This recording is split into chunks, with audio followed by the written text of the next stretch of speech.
One thing that's going to be very useful as you move into oil painting is something called a Mahl stick.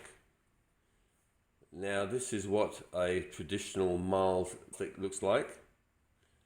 It tends to be a piece of dowel with something like a rubber stopper on the end that doesn't slip.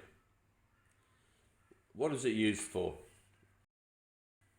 Well, when you've got a dry painting and you want to do some additional work, you can rest your hand on the dry paint and you can do your very delicate brush work, no problem.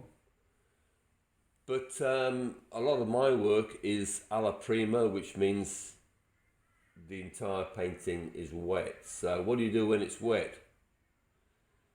Okay, if you've got incredible control, you can just move your hand through the air without any support, but when you're doing very delicate work, you obviously can't do that.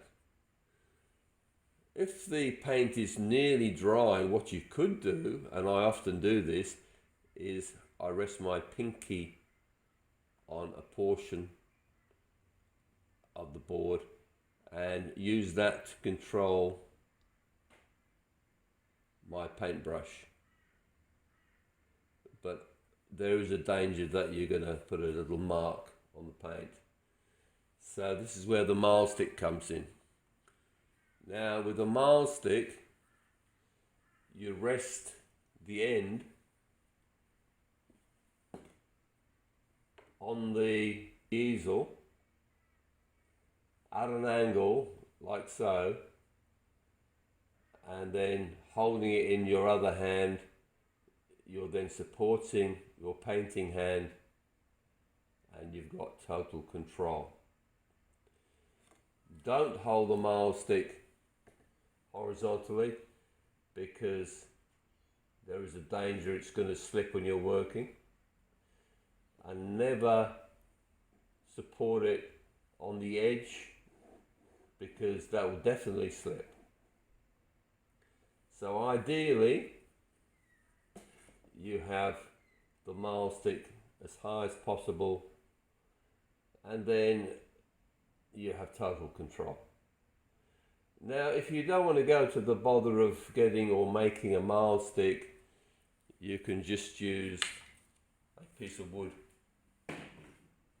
You could rest the piece of wood horizontally